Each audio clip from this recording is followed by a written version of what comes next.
gentlemen, it is time for the culmination of the 2018 season. It all starts here in Seoul at Korea's brand new LOL Park, where 12 teams start their run for the World Championship. In the play-in stage, we get some looks at LOL Park. It is a wonderful venue. The cosplayers are in attendance as well to bring the hype. We saw the fans just a little bit before that, and of course, we need our teams. There we see Cloud9 and Kaboom.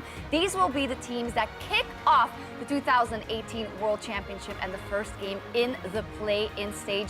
I cannot wait, and this is the World's Countdown, where we will introduce you to the biggest tournament of the year and give you a rundown of the teams competing today until the timer reaches 0, and then we will throw it over to the opening ceremony. I'm Eva Schogeseportre, here joined by Barento Raz Mohammed and Mark Zimmerman to kick off Worlds.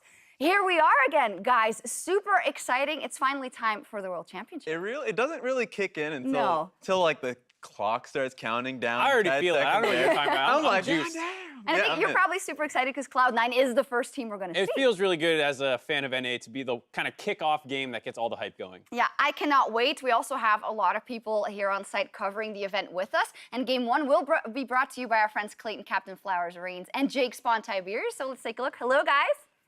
Hello, Shocks. Thank you very much. It is going to be an awesome day. It's Worlds. It's the best time of the year. It's our first time casting together. I'm excited for it. Certainly is. And the last time we saw Kaboom play at the international stage, 75 kills, Captain Flowers. If they can top that today, it would be special. But I think Cloud9 versus Kaboom is a very nice way to start Worlds 2018. That's definitely a high bar to set for the kills. We'll see how explosive those games get today. But one way or the other, it is going to be awesome. Back to you guys. Thank you very much. I know we talked about this in rehearsal, and Spawn said 75. We were like, 75? That cannot be real. Double checked. It is true. So do you think C9 Kaboom is going to go 75 kills? I will say this. There's not going to be a Rammus in that game. It's not going to happen. So 75 is a pretty damn high bar. You can't know that to for reach. sure, Raz. It's not going to happen. You don't know that. As an NA fan, if we reach 75 kills, something has gone catastrophically wrong. Okay. I will not be excited for that. That's a good point. Well, we'll have to track that. Before we get into that, though, let's hand it over to our friend Riv to give us a rundown of the tournament format.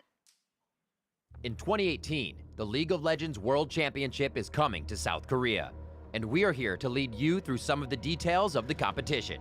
24 teams will compete in up to 3 stages of Worlds, starting with the play-in stage, followed by the group stage, and concluding with the knockout stage. Play-in, which is taking place in Seoul, is where 12 teams will compete at this stage of the tournament. Earning a spot at the play-in stage are the top seeds from Brazil, the Commonwealth of Independent States, Japan, Latin America North, Latin America South, Oceania, Turkey, and Southeast Asia, along with the number 3 seeds from China, Europe, North America, and the LMS. That pool will be divided between 4 groups, with 3 teams in each group. They will play a best-of-1 double round robin in the play-in group stage, with the top 2 teams from each group advancing to the play-in knockout stage. There, the first and second seeds will be randomly paired together and will compete in a best-of-5, with the 4 winners moving on to the group stage. The group stage takes us to Busan and will introduce 12 new teams. The 3 representatives from Korea, along with the top 2 seeds from China, Europe, North America, the LMS, and finally, the top seed from Vietnam, who earned this spot after their performance at the Mid-Season Invitational. These 16 teams will be split into 4 groups and compete in a best-of-1 double round robin. The top 2 teams from each group will advance to the knockout stage, with the format switching to a best-of-5. 24 of the best teams from around the world will enter, but only 1 can be champion. Well, then, the important thing to take away here is that it's going to be a long road until we get to the finals. And for the play-ins specifically, in the next 4 days in the group stage of the play-ins, the top 2 of each group goes through to the best-of-5. So you really can't afford to drop too many games as there are only 3 teams in a group. That's the big one. The good news is the fact that comparatively to MSI, 2 more teams get a chance at the best-of-5. But that being said, 4 games total, you can't have a bad day. If you're having a bad day at the office, you're almost out. That just feels bad. Doomsday straight away from Raz.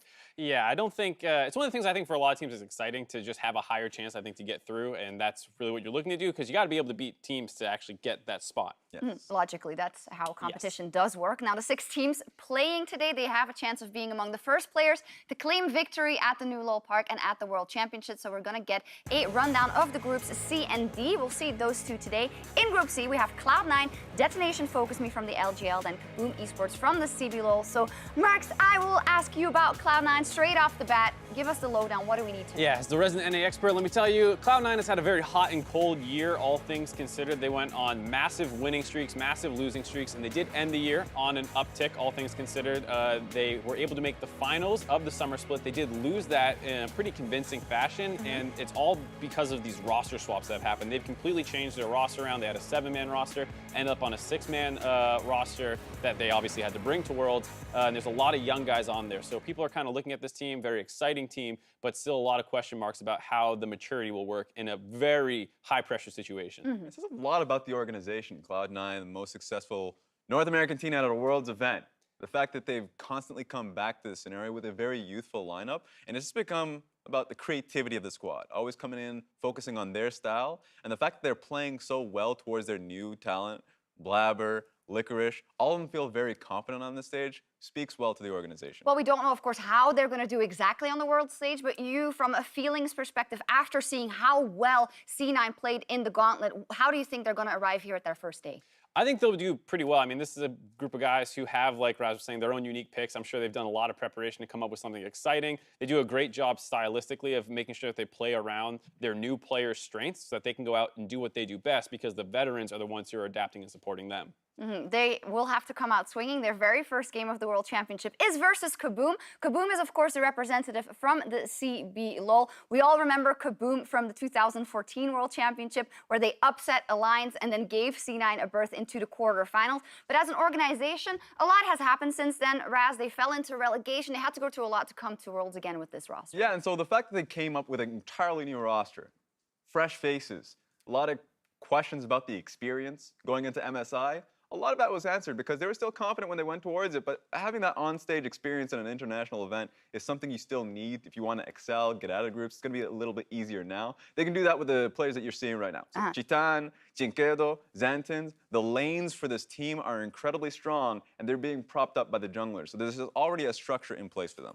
And I think just the youth and passion that this team brings is going to be the most fun part to watch. A lot of young guys in this group, and just seeing them stand up in their player cams versus finals and stuff like that. Like, this will be such a fun team to watch. Yeah, they're the undisputed best team in Brazil in the CB Lowell. MSI, they tried it. They didn't get past it. They'll have to see if they can do better this time at Worlds. They'll also have to get past Detonation Focus Me. That's a team from Japan, and that is the most long-standing organization coming out of the LGL. They were back in the day actually the first squad to field all professional players in their roster, but when it comes to actually grabbing the titles, it hasn't always worked for them. But this year, it's been much better. It's always been that last best of 5 that gets them because they are the most successful LGL squad in their own region. That's the thing. Since LGL has started up, they've been hitting first and second place repeatedly, but when it gets down to that ticker, they haven't been able to go to an international event. Last time we saw them at a major international was IWCI 2016. So finally getting that first place run up against Unsold Stuff Gaming was a major sigh of relief for the squad. Who are we looking at? Who are the star players for this roster? For me, the one that stands out a lot is Evie. He was on the LGL representatives from last year. They picked him up here for Detonation, and he's back again with a new squad. That's kind of speaks to how important he is, I think, to this team, as well as Saros. I mean, you just have to talk about this guy when he's in the game. His champion pool is absolutely insane compared to what most people are playing in the current meta. Kind of the hipster Heimerdinger player, busting it out way before other people were. Awesome. And just even though a lot of the focus is going to be towards the top side of the map, I love Utapun in this case that he's been the core member of Detonation Focus Me. He's always been filling out the roles. When they didn't have a top laner, he went to the top lane, went to the bottom lane. If there was an issue that they didn't really have dealt with going through off-season, I felt like it's always been him that's been the calm mind. All right, very cool group to look at. We'll get a first look at them in our first game. We also want to look at Group D, who welcomes back a couple of favorites to the international stage. Gambit, the first one we may know the best. Also all red logos. G-Rex from the LMS, the 3rd seed, and Chaos Latin Gamers from Latin America South. So let's start with Gambit then. We also saw them most recently at MSI. They have this roster of some veterans like Diamond Prox and like Edward, but since the glory days of early league, it hasn't been as successful internationally. me, Mark. No, I mean, a lot of these guys keep getting up to the international stage and they keep kind of getting knocked down. And most recently at MSI, they lost to Flash Wolves, who then went on to have a great group stage. And you saw some salt out of them in the interviews that they were saying unlucky draw. They felt they got the short end of the stick. But here up against the LMS's 3rd seed in G-Rex, they kind of have their chance for revenge to kind of upset the #1 seed in the group. Yeah, and they always, major regrets for them has always been preparation, drafting. That's always been the key points that they look towards. But they've been getting better and better in internationals. 2017 play-ins was disastrous for them, but the MSI performance was actually rather good in the group stage, and they've been known for their cheesier picks or just the drafting phase in general. So first game that we see from them is going to be the most fiery one. Yeah, for me, it's really the combination of those old school players with some of the new blood like Kira in the mid lane. I want to see them take that next step. And then that for me is being successful in the best of 5s and hopefully for them getting to the group stage of Worlds. But as said, they'll have to beat some old demons like G-Rex and KLG in this group. Chaos Latin Games, we also saw at MSI, they return again with the weight, I would say, of the region on their shoulders, like always. They are the champion once again in LATAM South, and I'm thinking about Tierwolf. That's the guy who we saw at MSI, who was on the analyst desk, who was really passionate. And I think if you had to describe him in one word, he can really carry KLG, but sometimes maybe a bit over-aggressive. They definitely play through him the most, and you see these like level 3 skirmishes over Scuttle Crab where both solo lanes are collapsing in, and it's like, oh my god, they're going so hard because they really do key off what Tierwolf is trying to do in the early game. I'm just going to cut you off because I believe we just need to mention that just disappeared. We kind of glanced over G-Rex, but they are the team that is the 3rd seed from the LMS, and well, when it's LMS, you always think historically about, oh, the Flash Wolves are the best. AHQ was in there for a very long time, but now it's different with Mad Team in the group stage and G-Rex here. What can we expect of that team? For G-Rex as a squad, remember they're trying to shed the entire idea that it's only just about Flash Wolves in the region. They've gotten so much better. Remember acquiring the spot from Raze at the beginning of the year, the team that really broke out for the region, having an incredible spring split going into the summer split. So the story is there for them. They've just been trying to work around the 3 import limit that they came into this one. So they had 3 Koreans for the squad. They had to honestly take down Raze. They're a better jungler for Empty. So PK, Empty, Candy, and Stitch, and Koala at the bottom lane. Stitch and Candy are the 2 players that you should be watching fairly closely. I think PK has had a great gauntlet run, so there's an option there if they want to play towards the top side of the map, but they're a pretty bottom side focused team. And I'm sorry I cut you off before. Now you get to talk about KLG. I just want to, test you for the first day that we're together on the desk. This feels like you're challenging me already. You missed James already? Yeah, bring back Dash. No, but yeah, KLG, they were able to upset Rainbow 7, and that was kind of a big deal, and because those 2 regions, LLN and CLS, are going to be merging in the future, this is kind of their last chance to make history for their region and kind of put a stamp on it, where they have come up just short a couple of times in the past. And like we were saying, of course, Tierwolf is kind of the lifeblood for that team. Yeah, they're a major underdog just because when it comes to these international events and play-ins, they've actually consistently underperformed in terms of not being able to make it out of the groups. They have great moments. The moment like when they went up against Rainbow 7 and were able to just take the series and also dominate Audi's junglers. Those happen. But they need to find that consistency to be able to get out of group. This is an easier group for them, but we need more out of it. Yeah, a good group, plus the fact, as you said, that the regions are merging next year. Hopefully this gives them like this oomph that they can push through to a place where they haven't been able to get to before. A lot of players here like Nate, who was a rookie at MSI, who now has a bit more experience. Hopefully they can get it all together for them, and they'll all be squaring off today. We'll see how they match up, and that will be after the opening ceremony in just 16 minutes. So we are getting closer. As said, we're going to start off the day with Cloud9 versus Kaboom. You know what? I think this is poetic. This is awesome that this is the very first game of the playoffs. Are you afraid, Mark? I am not particularly afraid. I believe in C9, but it is a little scary just with how young some of the guys on C9 are, how energetic Kaboom is, their history of the last time we saw them at Worlds, just destroying Alliance's hopes and dreams, helping out Cloud9 in the process. Yeah. So you might be wondering if some people, some of those futures coming back to roost a little bit. Look, I'm going to come out and say that I feel like you're in denial, son. I'm in denial. You're in denial. Do we want to get a prediction? It's the boom. Like before we even get there. Okay. The boom. Kaboom comes out and I feel like the last time when we saw them in MSI, the squad's been doing it really well. Look, I understand. What do you say? You're picking C9. The cat's out of the bag. I didn't want to show the prediction this quickly, man. I didn't. All this bluster. Listen, I think I want to defend myself because it's going to be like, oh, she hates NA. The thing is, I just love upsets in a tournament. I also think when it comes down to the wire, C9 is the team that will be #1 in this group and should be the better team. Yes. But I think maybe the rookies have some problem adjusting, and maybe Kaboom sees that as their chance with Chatan going ham in the bottom lane to take the game. And I mean, I just want to see Mark just be wrong. You just, it's more of an There we attack go. at me No, and no, NA no, than no. anything. That's what I heard. I respect it. I respect it. For me with the squad, and even though I was kind of building them up, Yeah. they are a very momentum-based team. Their series up against Flamengo in the finals is actually very nice to see that they can come back in these ridiculous situations. That being said, C9, very good team. Yes. Very structured team, and they're equally as aggressive as well. I think that it's going to be very difficult for the Kaboom to. Well, we'll dive into the matchup a bit later. I want to touch on maybe one more prediction. Gambit versus G-Rex is the second game. I personally voted for Gambit. I think they looked really good in the best-of-1 stage of MSI, but then we don't really know what to expect from G-Rex. So I know that you guys had a different vote. Yeah, lacking information is going to be the biggest Yeah. point, that we don't have too much info on a lot of these teams, especially with the scrims that they've been having. That being said, I have G-Rex just because I have faith in the players. They've had it down tight when they were going through the gauntlet, and so I feel like that's going to carry it over. Yeah, pretty much the same thing for me. I liked what I saw out of them, and though they don't have Raze, I still think the rest of the team will be just fine. We'll see how that plays out. And while you tune into all the games today, make also sure that you're logged in to watch.lolesports.com/rewards, where enjoying Worlds earns you in-game swag. Just sign in your account and you'll see missions in client throughout the tournament. For more information on how it works, check out the article on lolesports.com. Now, as you get your watch rewards set up, we're going to take a quick break. And as we go, let's take a look at this MasterCard priceless moment, Kaboom's historic upset the last time they were at Worlds. Europe's alliance will be taking on Brazil's Kaboom eSports. Considering the perfect game yesterday for Alliance, I think there's a lot of expectation. Only 2 games left in this group, meaning that if Alliance takes down Kaboom and Nationwide Shield takes down Cloud9, then Cloud9 is eliminated from the group stages here at the World Championships.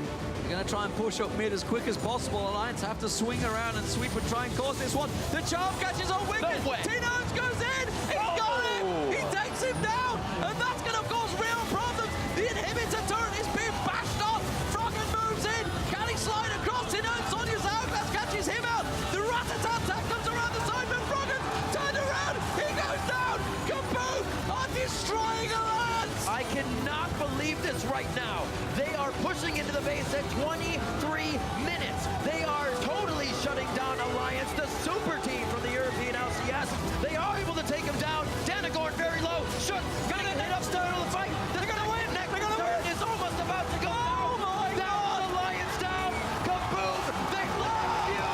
And they are gonna take the game here. And I can't believe it, D-Man. Kaboom takes the game over Alliance.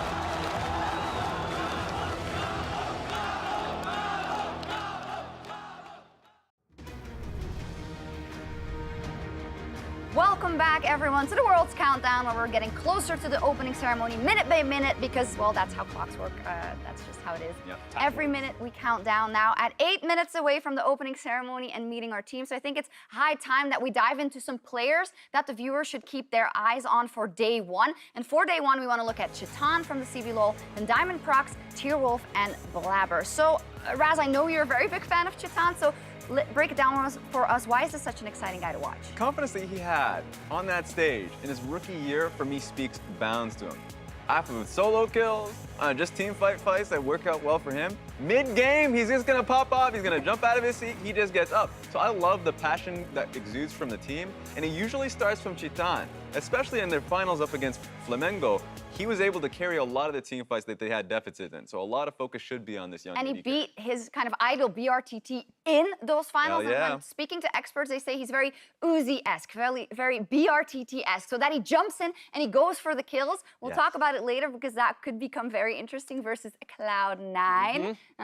We'll talk about that. We'll talk about that. I do also want to mention the jungler for KLG, Tierwolf. We touched on it already. This is really the captain, the guy who carries the team if they win and gets everything started for KLG. Yeah, I mean, he's definitely kind of everything that they key off of in the early game. Almost all the fights start around him. He always has really high kill participation, and he is really what gets this team going. He's also a leader, you know, in these discussions that you see, always a huge vocal point for them. And in a group where a lot of these teams kind of live or die by their jungle action, I think it's a great group for him to try and pop off and make something happen. Yeah, we're going to be seeing a lot of good stuff because remember, G-Rex are having those jungle issues, and if it's going to happen, if that series or that game ends up coming through, it's going to be decided by the jungler. Well, at the end of the day, we also have KLG versus Gambit, so that means Tierwolf will be going up against Diamond. Now, Diamond is one of the guys when we look at Gambit where we see, oh, this is the guy with historical pedigree. He's been around since the beginning of League of Legends. But in the last 2 years, we've sometimes been left wondering when he was going to pop off and be consistent. So what Diamond are we expecting to show up here? That's the point. The fact that he's made the mold for junglers. You can tell you had a counter jungle, the 101, but the issue is the inconsistency. MLXG-esque, where you either have amazing games and performances that your team can rally behind, or a lot of times the risks that you do take, you find the back foot. In the last series that we've seen, honestly, Diamond Prox has looked incredibly impressive. Yep, definitely the case. And it's just the question of whether his team has his back as well, because sometimes you see him kind of on an island going for these invades without having much priority from the rest of his team. So not just him playing well, but the team understanding where he wants to go. Yeah, we'll be much the wiser when these two junglers face up at the end of the day. The last person I want to talk about is C9's Blabber. Now, of course, there is so much talk about how these rookies are going to do and everything that's been so turbulent this year for Cloud9. What is your expert opinion on what we're going to see out of this guy? Well, you can expect a lot of aggression, the Hekarims, the Nocturnes, Kindreds, all this stuff. And what C9 says they really like about him is that he actually plays with his brain off, which is something you don't always think of. Sounds bad, but... It usually sounds bad, but he plays so instinctually. As soon as someone he feels is out of position, he'll hop on them and try and kill them. And the rest of the team changes their play style to support that, to make sure that he has the tools to go in and get aggressive. And so when he's on point, he is crushing people. But because he is young, he is that rookie, does have some consistency problems, things also go pretty badly for him. That's why you have that jungler that they brought in Sven. Well, it is going to be trial by fire for Blabber. He's going up against Kaboom and Ranger. And ahead of that first game for Cloud9, Avali caught up with Reapert to get his thoughts on starting the tournament in Seoul. Thanks, guys. I am here with Coach Reapert of Cloud9. And Reapert, it's my understanding that you guys were actually happy to go in through play-ins this year to kind of adjust and ease your rookies in. So tell me more. Yeah, so we have 3 rookies, obviously, as you guys know. So we have Ricoris and Jazar, Blabber, who obviously we don't have a much of best of 3 or 5 experience right now. So more stage experience are super valuable for us. So I'm happy with that. And speaking to that stage experience, I want to ask you a little bit more about your choice of Sven Skaren over Golden Glue for that sub position. You mentioned that you wanted to choose it for the more versatile jungle. So what does having that flexibility in the jungler, or in the jungle, excuse me, what kind of advantage does it give Cloud9 coming into Worlds? So Blabber is the type of guy just aggressive and just jumping in. Whenever you see the enemy champion, you just flash in, right? So in that kind of play style, it was worked in the NA, but in the top class teams are like just smacking him, you know, like, oh, did you flash in? Bam. So definitely we need more experienced jungler like the Sven Skaren, which is they can coaching each other's and they can learn each other's. Was pretty good, and Golden Glue obviously is supporting to Jensen right now. And last year, Cloud9's performance in play-ins was pretty outstanding. You guys didn't drop a single game and went undefeated throughout the entire play-in stage. So how confident are you guys that you're going to repeat that success?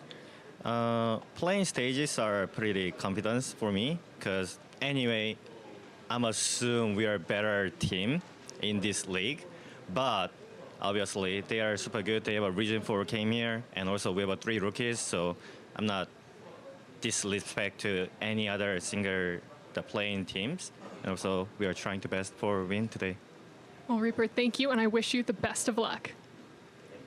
Wonderful interview there. He echoed what you said. Well, Blabber sometimes just likes to flash in, and he said, well, we're not disrespecting any of our opponents. And that's really what it's going to come down to for me for C9. These rookies, have to help carry the legacy that Cloud9 has at Worlds. This is a team that's been at every single World Championship since their inception, so maybe that plays a bit in their head as to, okay, we have to prove ourselves also in that matter. Yeah, luckily they still have Sneaky with them, who has been the consistent rock this entire time, and hopefully they lean on a fair amount here. They also have Jensen coming back, who has changed his play style depending on who he's playing with. When it is Blabber, we talk about things like the Galio and the Zillion. When it's Svenskeren, he can play more aggressive, and the whole team kind of keys off who's in the jungle and how the rookies are playing, and they do a great job supporting them. And one thing we've heard from time and again is that Zeyzal is a calm mind at the support position. So if there's ever an issue about people getting too hypey, I'm sure that he's going to reel him back in. Well, that's maybe what I want to jump to immediately when we talk about Kaboom, the team that comes back to Worlds since their last appearance in 2014.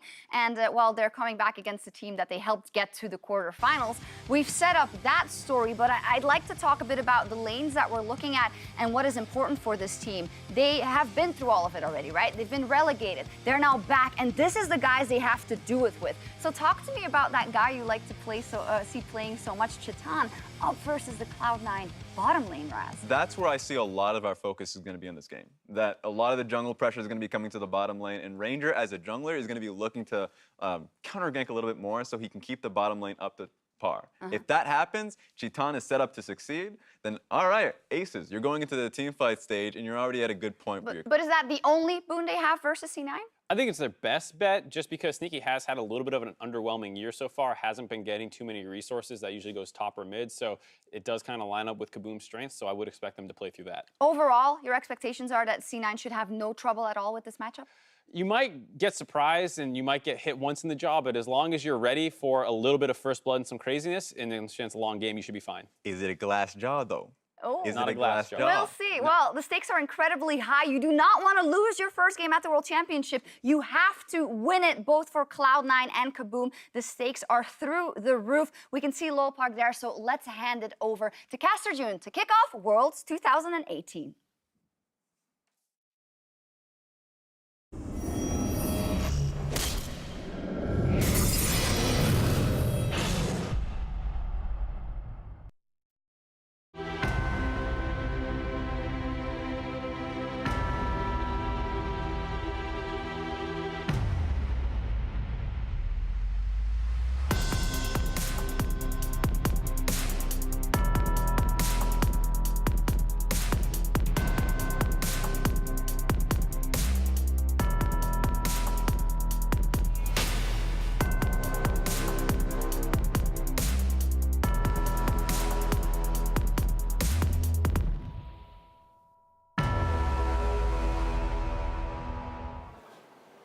전 세계 리그 오브 레전드 플레이어 여러분 안녕하십니까?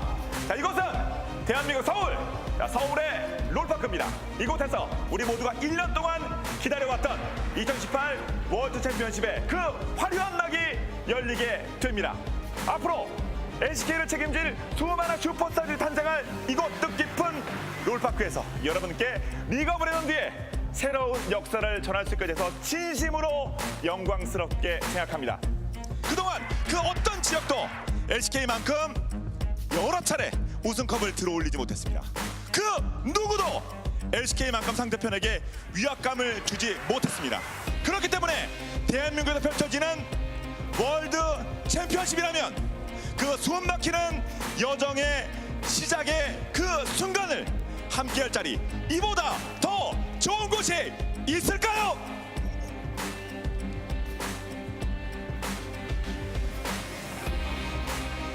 롤파크 오신 여러분, 다시 한번 2018 월드 챔피언십의 성공을 위해서 큰 방어 함성을 부탁드리겠습니다. 그렇죠, 감사합니다. 네, 이런 분위기 좋습니다. 자, 그러면 백스테이지에서 준비하고 있는 성수형 캐스터, 그쪽에 준비 상황은 어떻습니까? 그렇습니다. 이거 백스테이지에서는 지금 클라우드9과 카붐이 첫 번째 경기를 위해서 기다리고 있습니다. 자, 2018 월드 챔피언십 그 영광의 막을 올릴 준비 되셨습니까?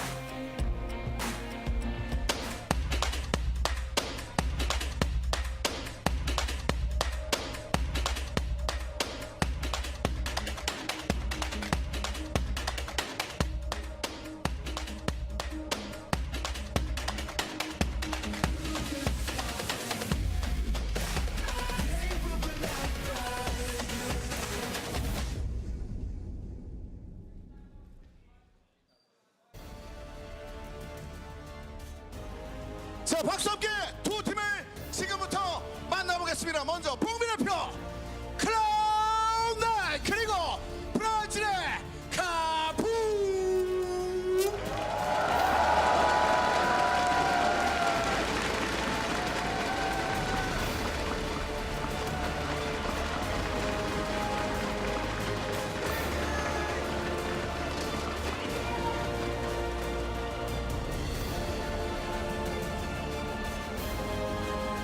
롤파에 찾으신 여러분, 그리고 전 세계의 소환사 여러분, 이제 경기를 시작하기 위한 단 한 개의 말만 남겨놓고 있습니다.